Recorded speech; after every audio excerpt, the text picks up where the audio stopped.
Many thanks to everybody who put this incredible symposium together. It was so thought-provoking, inspiring, moving, and thank you all for staying.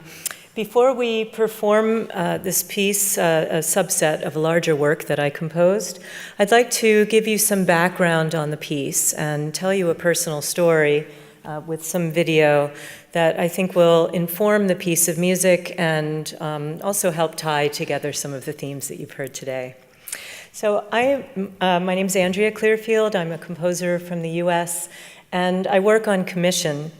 One of the interesting things about writing on commission is that the commissions come with various parameters. And these parameters can take me to the far reaches of my imagination. But I had no way of knowing that in 2008, a commission would literally take me to the top of the world and change my life.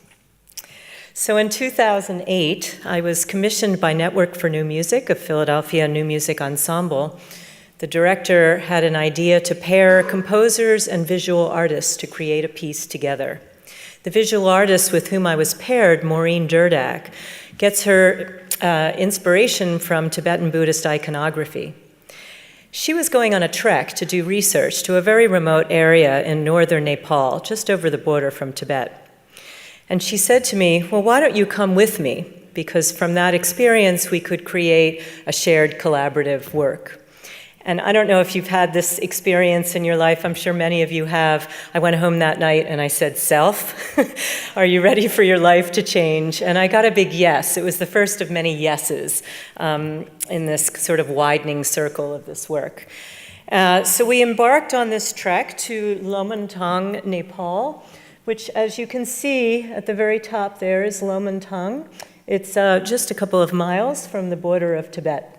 We flew from Philadelphia to Paris, to Kathmandu, to India, Kathmandu, to Pokhara, and to Jumsum, where we got our horses.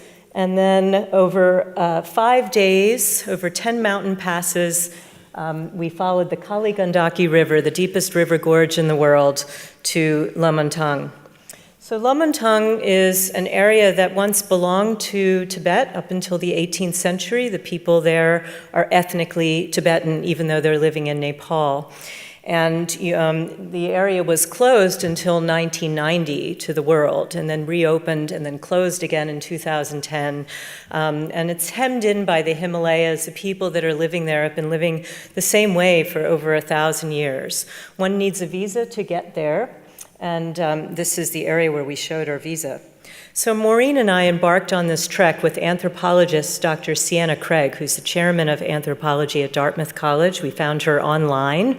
She happened to be going to the same place to show her 3.5-year-old daughter the place where she had done her Fulbright. So we were 3.5 women and a horse master. And I'm in the back because my horse didn't like the path and often preferred the rocky cliffs. So it was quite a precarious trek for me that first time. So as a composer, I'm always listening. What are the sounds that one would hear? The sound of horses, the sound of wind, the sound of bells on the horses. When the going got rough, we got off of the horses and we walked into the villages. You can see the landscape is quite stunning. We met some yaks along the way. And we passed through Bunpo villages. That's a pre-Buddhist religion, a shamanistic religion. This is the village of Lubra. And there I met Dr. Charles Ramble, very renowned anthropologist, who was documenting a ritual there, and he ran out of batteries. So I ended up recording the music for him, and he in turn taught me about the Tibetan ritual music. So this area was a long line of feudal kings from 1380 up until 2010. And you can see outside, it's bone-colored, dry, very high, the highest kingdom in the world, actually, at over 13,000 feet. And there's a kind of mystique around this area known as the walled city or the forbidden city or Shangri-La. Inside, the colorful ritual rooms of the Tibetan Buddhists. And you can see us here dressed up in the traditional chuba to meet the king of Lomantang in 2008. Sienna was doing work in the field. She was practicing Amchi medicine, which is traditional Tibetan medicine. This monk is gathering rhubarb for medicinal purposes, and we taught him that he could make pie. So if we had any lasting impression on the village. So if you're interested in any of this, you can find these online. Lost Treasures of Tibet talks about the restoration of the artwork in some of the monasteries. John Sanday, one of the world's leading architectural restorationists, was coming down the mountain after 12 years of restoring the artwork, and we were on our way up. We met John Sanday, and I said, where can I start researching the folk music? And he said, you should try to find Tashi Tsering. Tashi Tsering is the last of the royal court singers. Originally, there was a band of 8 royal court singers singing court songs, Garlu court songs, that tell the story of the weddings and the horse races and the farming and the origins of the people. And things were changing. The younger people wanted to do away with some of the old ways. And because of the caste system in Tibetan Buddhism, the folk musicians were at the bottom caste, the Amida. His sons didn't want to take on this tradition. So he had no heirs to learn his music. John Sanday said, please find him and record his music, because if he should pass, all of these songs that tell the story and the history of the people would be lost. So I found Tashi Tsering, and he agreed to sing 7 songs for me that first year. He also taught me some dances, and I'll let you meet Tashi Tsering briefly.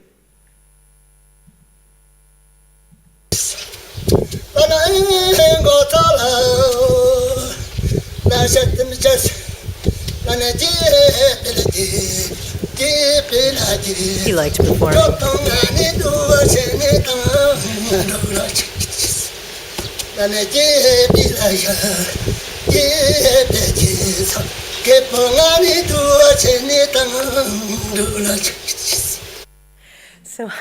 So that's some of the folk music. This is the Garlu court song tradition. I was also studying and recording some of the Tibetan ritual music, and here you can hear the cymbals and horns. I asked one of the monks, why is the music so loud? You know, when you first hear Tibetan ritual music, it just sounds like a lot of blasting and clashing. Of course, there's a very sophisticated and complex organization to this music that I learned later. But the monk said to me, well, it's like a telephone call to the gods. They have a long way to go over the Himalayas. So here's a cham ritual with the cymbals, drum, and the long horns.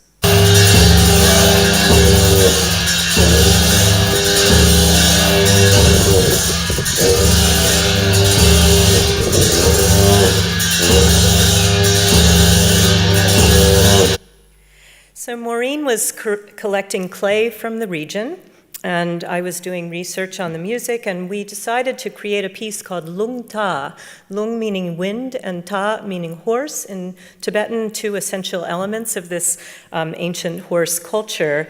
And the Lung Ta is also the name for the prayer flags. If you look closely at the center of most of these prayer flags, you'll see a winged horse, a little bit like the Western Pegasus, that carries the Buddhist prayers to the heavens.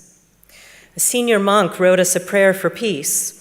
Maureen incorporated it into her artwork. You can see the horses, the wind, the prayer, and she created these 3 beautiful paintings that were hung like prayer flags from the ceiling. The work was premiered in Philadelphia along with Group Motion Dance Company, and it was presented to the Dalai Lama as an initiative for world peace in 2009. Here's a little bit from the central movement, Compassion, that utilizes one of Tashi Tsering's songs with his permission as the centerpiece for this movement, Compassion.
piece is about 25 minutes. You can listen to any of these pieces on my website, AndreaClearfield.com.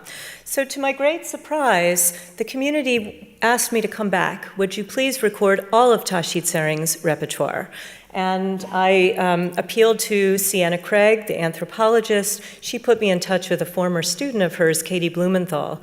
We got funding from the Rubin Foundation in New York City, and we had enough money for the recording equipment and to pay the singers and to get over there, but not enough money for the horses. So that's yours truly, the first of those 10 mountain passes over 16,000 feet, with a lot of batteries in our back. There's Katie.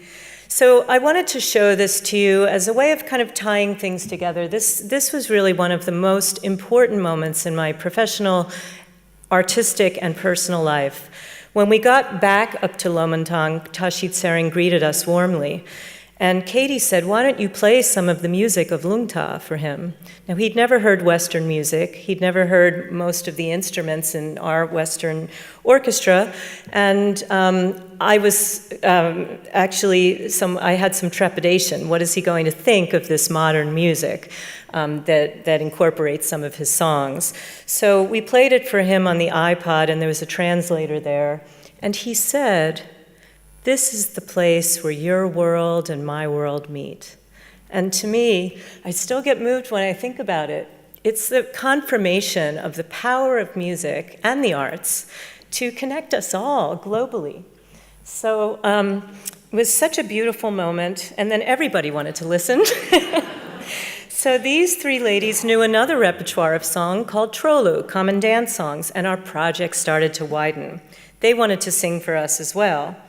So Tashi Tsering performed the 60 songs that he knew. These three ladies performed another 60 songs that they knew, or a little more. We recorded about 130 songs. And this one, Sharkiri, you will hear us perform in just a couple minutes, but I thought you might like to see this unedited recording of oral tradition in the works, because these are three ladies who learned these songs from their elders, but they all are arguing about how it should go, because they learned it all a little bit differently. No,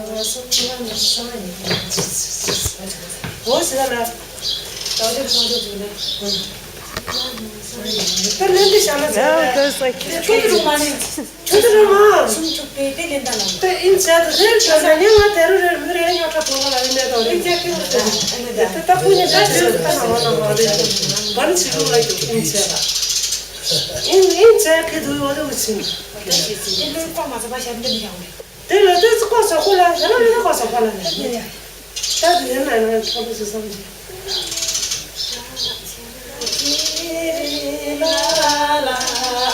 these Trolu songs start slow and then they move into a faster dance. This is the slow section.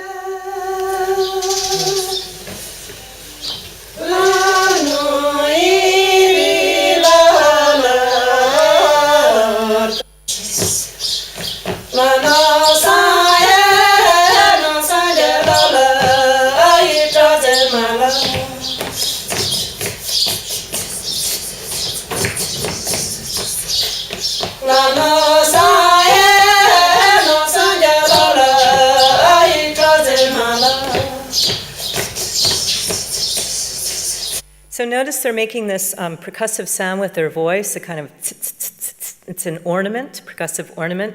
And they also start each song with a kind of almost a little bit of it sounds like a rap. Shace and a chikni, sums and a shina, druks and a dunes and a mala, deeks and a deek. And essentially that means, and a one, and a two, and a here we go. So we'll also be doing that. So Katie and I are here in the Cultural Library of Lomantang that had just been built. They didn't have any electricity, but they had this beautiful building. And they didn't have any section to honor their own culture. So we're talking about sending all of the 130 songs that we recorded digitally on cassette tapes with boom boxes and batteries and headsets back up to the village on horseback so that the children could learn the songs. So they're all there now. And they're also in the World Oral Literature Project through the University of Cambridge, available for streaming. They've been taught to the New York City refugees who are wanting now to learn more about their own culture, so they're studying the songs that we recorded. When I came back to Philadelphia, I got commissioned by the Pennsylvania Girl Choir, girls ages about 8 to 16, and the Mendelssohn Club, a very large SATB choir, to write a piece that would bring some of these songs back to the United States for the first time. So I incorporated 5 songs on rites of passage, and the 2 outer movements were written in English by Sienna Craig, the anthropologist with whom I traveled. He's also a wonderful poet. Segola translates roughly as "at the threshold of this life."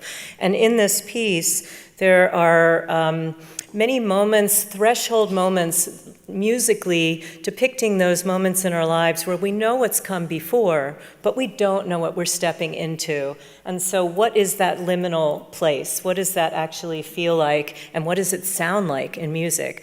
So we're only going to do a subset of this piece, but if you're interested in hearing it again, you can find this on my website with the full ensemble. It was premiered with 200 singers and chamber orchestra, and the 3 of us are going to do our best. You'll have to use some of your imagination. So here's a little bit of the score, and it's been performed around the US as a way to educate people about this culture and the language of Mustangi, which is considered to be an endangered language as many people are leaving the area.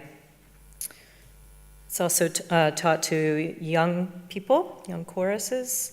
So I'd like you to hear just a little bit of what it sounds like with the full ensemble, and then I'm going to invite these wonderful musicians from the conservatory to come up and join me. So here's a little bit of the Pennsylvania Girl Choir singing Shar Kiri with just some photos from the trek.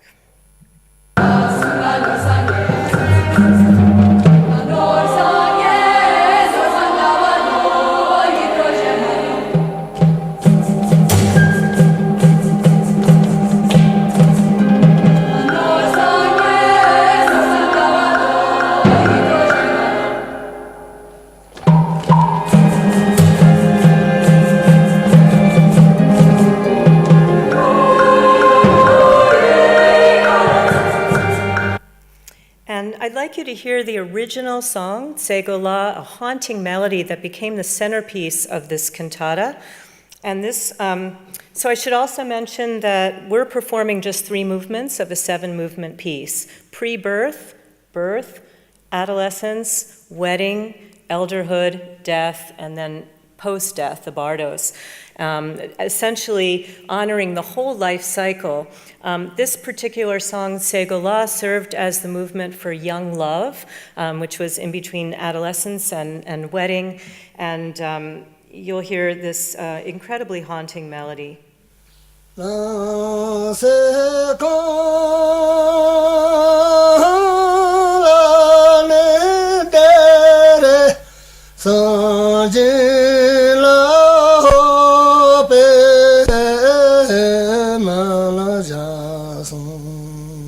Here's a little bit of Segola from the original performance.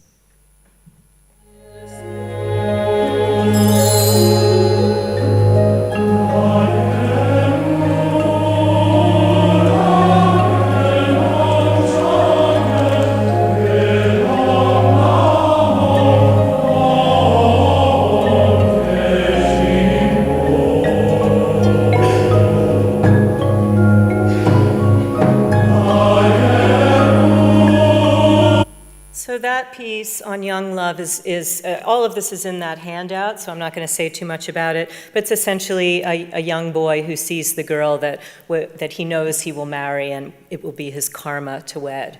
So this piece does have extended threshold moments. You won't hear too much of that in this shortened version that we're doing today, but I do want to say that the one that we are doing is one that I feel is a rite of passage that is missing, I think, from our culture in the US, and that is the call to elderhood.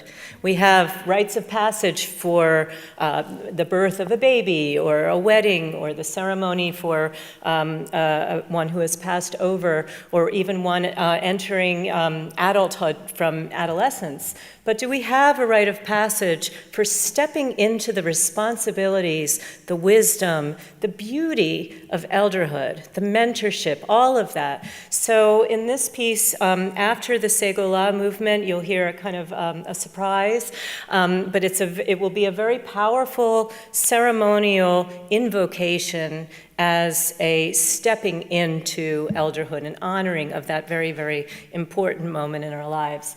And you'll hear some traditional Tibetan instruments. So I'm going to take this moment to thank my friends here for learning it. They were just wonderful. Mark Yo and Yularu Lee, they learned this piece very quickly, and we put it together when I just got here from America. And they've just been doing a wonderful job. So I hope that you enjoy this work. I am not a professional singer, but I'm going to sing for you in the Mustangi dialect of Tibetan and, and perform the Segola suite movements 2, 3, and 5 from the original work. Thank you.